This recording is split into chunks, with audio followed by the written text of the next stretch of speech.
What it up, y'all? This is Denzel B. Ren signing on with you guys and girls. So today I will be discussing and talking with you guys and girls about The Matrix Resurrections. Spoiler talk. Did I like or love the film? You'll find out right here in details. We're gonna go through a lot of details about this film, but I already saw the film. I already did a reaction video towards it. That reaction video is going to be posted. I'm in my editing process doing it. So and or if you have watched my reaction video already and come here to see my thoughts and reviews about it, welcome. And before I go any further, click that like subscribe button and welcome to my reaction channel. And I really hope you enjoy it. And here we go. Let's get to the point right here. So, The Matrix Resurrections. Okay, spoiler talks. You have it more, like I said. 5, 4, 3, 2, 1. If you don't care, welcome. Anywho, all right. So, The Matrix Resurrections takes place after the Matrix Revolution trilogy.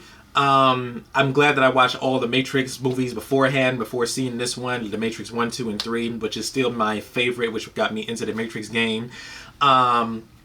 This one felt like it was sort of unnecessary, but yet necessary if you want to continue on the Matrix lore. I can understand there's a lot of people out there that will only say the Matrix is the first Matrix is the only movie, only the sequels do not count. That I understand everything, but I enjoy the sequels, even though they are flawed in certain ways, but I still enjoyed Reloaded and Revolutions and so forth. But this one, it has taken me a lot to swallow this red pill here, because I'm about to go into a little bit of blue pill phase and stuff like that. So I'm going to go to the parts of what I've enjoyed about The Matrix Resurrections. So I really enjoyed the concept and the ideas that the creator of the films was put in this film.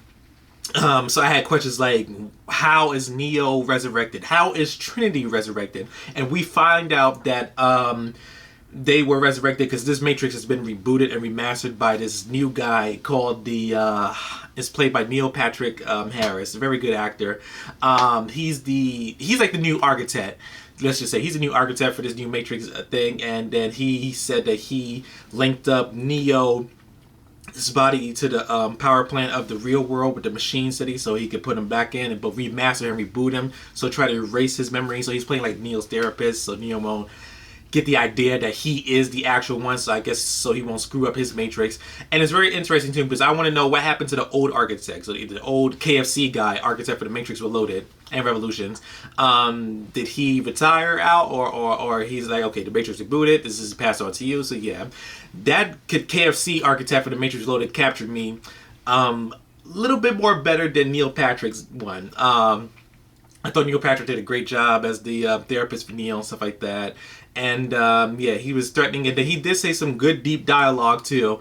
That was really something. He said something about it's all in your mind game, stuff like that. When you want reality to be what you want it to be, which is kind of true. Because I like how villains, and yes, he's a villain in this film. I like how villains tell that to heroes. Their outlook of life, the outlook of life is better. Even though you should not agree with the villain, but it is what it is. So let me go with the characters first. Okay, let's go with Neo first. Keanu Reeves. Neo is so great to see. My guy, my superhero Jesus, computer Jesus.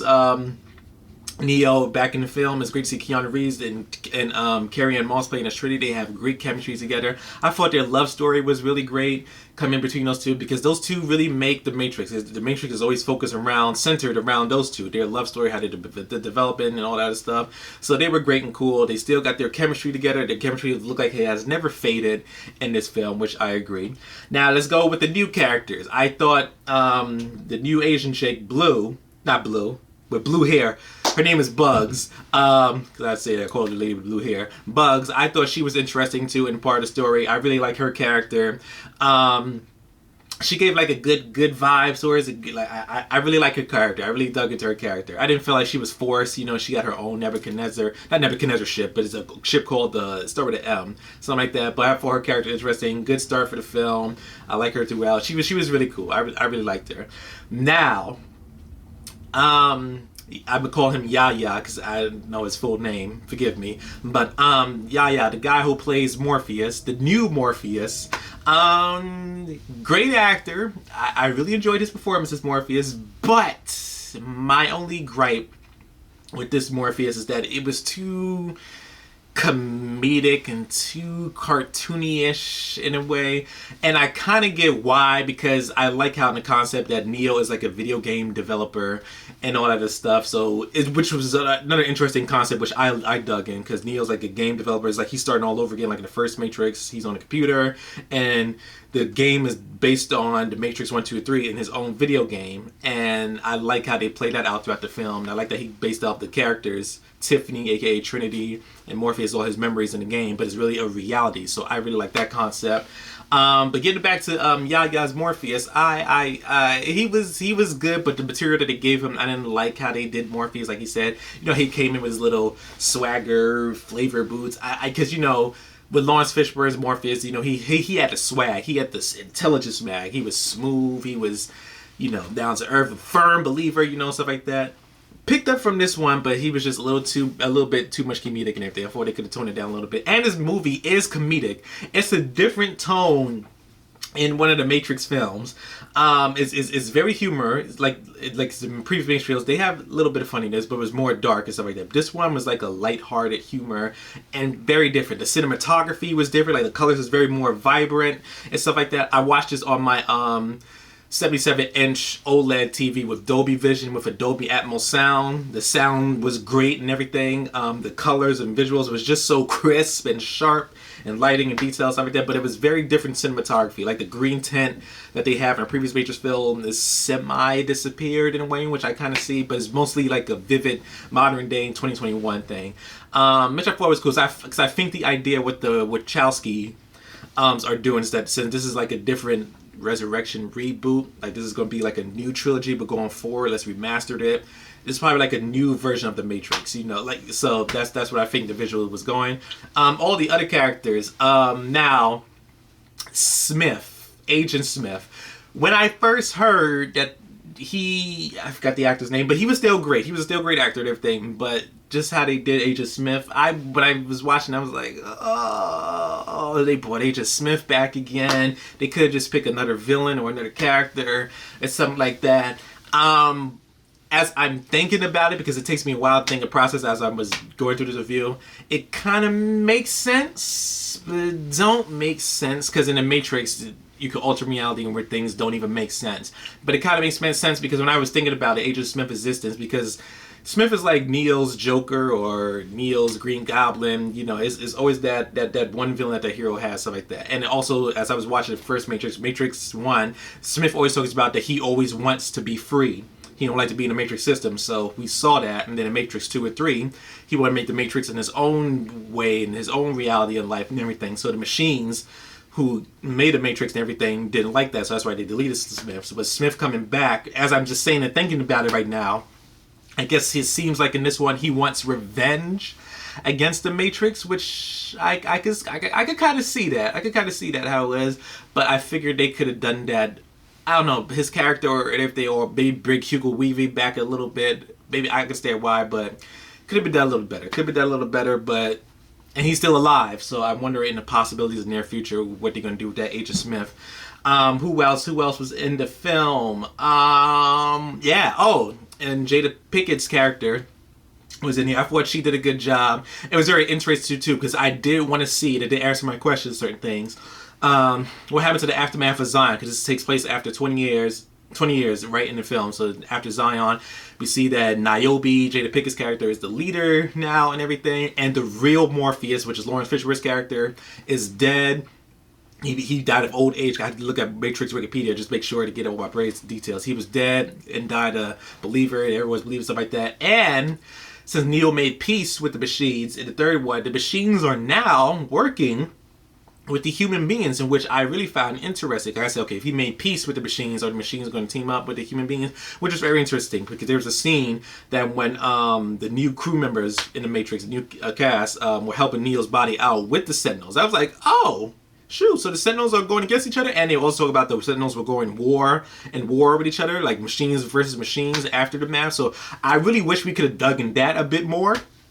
Kind of like how, like, they did in Transformers, like this intro to Cybertron, what's going on, so like that. Something like that I want to see more, but we didn't. But it's all good. It is what it is. Now, Yaya's, like I said, getting back to Yaya's Morpheus. So he's more like a computer program designed for Neo. but he's like a digital version, I'm assuming. So yeah, so I really hope maybe if they are going to make a sequel in the near future, they might make Morpheus Radio, stuff like that. The action scenes were cute. They were good. It felt like a 2021 action scene, you know, but I'm really here just for the philosophical talk about the Matrix and what the real is, stuff like that, you know. But the action scenes compared to the first three Matrix is nowhere near as dynamic as it is, you know, stuff like that. Because, you know, the Matrix and Kung Fu are like a marriage, you know. It's because when you hear Matrix, you do the slow-mo, you do all this and all that stuff. There was some couple shots, there was some good action scenes here, but it was not up to par as it was back in 1999 to 2003 Matrix. But like I said, I think this is the vision of the new rebooted Matrix, and I think this is where they want to go in this territory, yada, yada, yada. Another gripe that I had with this film was the Merovingian. He felt like he was out of place. Like, what is his purpose? He was just there, yippity, yappity, yapping while Agent Smith and Neo were hashing out with each other. And I'm like, we couldn't get more, even though he was kind of annoying in the second one, but I still enjoyed him in a weird way.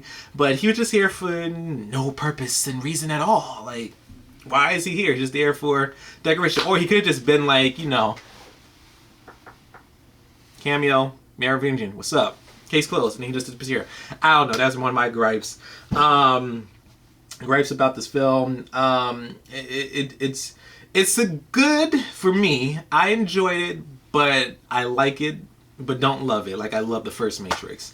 I still will watch it again because there's a lot of things in the Matrix films that you have to rewatch over and over again to get to certain points. And I did catch a certain, you know, hints of different worlds and names and all that other stuff. I got certain parts of that. But yeah, overall, oh yeah, at the end of the film, Trinity is the one. Neo and Trinity on one. And I had a feeling before the film came out that they were going to that route. So since Trinity and Neo, they have like bonds together, like when they come together, it's like that. Ah! So I guessing that they'll go be like Matrix gods, that they can change their reality to whoever it is that they want and everything. So yeah, it was pretty cool. It was pretty cool because I expected, I kind of expected that. I got what I got, stuff like that. But very, very interesting concept. But just the way how certain things were executed, I thought they could have done a bit more better. And of course, it's going to be a sequel towards this, of course. But overall, throughout everything, if I covered everything, I think I did cover everything that I liked and what I dislike, stuff like that. The zombie ones was pretty dope. They coming out, jumping out the buildings and killing each other. That was crazy and everything. But overall, as a whole of the film, I thought the film was a good time. As a great YouTuber, Mr. Jeremy Johns himself, no alcohol required. I enjoyed it, but I just felt left somewhat. When it ended, I was like, well, you'll see in my reaction video in the near future or present time, whenever you're watching this, stuff like that. But I thought it was passable. It was passable. So out of all four Matrix is your question to me. I still rank the Matrix 1 as my top favorite. Introduced the Matrix universe and game and the philosophical things which I adore and love. Matrix 2 is all in order. Matrix 1, 2, and honestly, I would put Matrix Resurrections in my third place and Matrix Revolutions in my fourth place. You know, I love the action scenes of Revolutions, but the Zion battle was all cool and everything, but I feel like some parts of it made it work, but then it's like some parts of the film's old school made it a little bit better. You know what I'm saying? So just to wrap up this spoiler talk review real quick, thank you all for listening and tuning in and sharing. I would love to hear you guys and girls, you Matrix fans out there, thoughts. Just put it in the comment section below, and please let me know how y'all felt about the film. And how I will rate this film before I end this video. I will rate this film, okay, let's go with the letters first. I will rate this a C+ film, and out of 5, I will rate this film 3.5 out of 5 stars. The Matrix Resurrections. Okay, there were some things that worked for me. Some things were great. Concepts were so great. Comedic was okay, a little bit, because they were making fun of itself too, which was kind of interesting. And there was one joke that I loved in the scene that Neo did when he tried to fly up, but he just looked stupid doing it. He's like, nah, no, I can't do that, which was kind of funny. But yeah, it's a solid, okay Matrix entry, stuff like that. I wish it could have been better, but let's see, because Neo Trinity flight off in the end together with Power of Love, which I love the theme in the Matrix. But yeah, I thought it was a good time. I enjoyed it. Could it be better? Oh yeah, a whole lot better. But it is what it is. So there's my thoughts about the Matrix Resurrections. Like I said, comment below. Let me know if you also love or enjoyed my chat. Click like, subscribe, and share with your friends and family, and more videos we posted each and every other week. So, whoa, with that being said, this is Denzel B. Red, side up, try my best to sound like Keanu Reeves. With a bang. Whoa, ha ha, woo.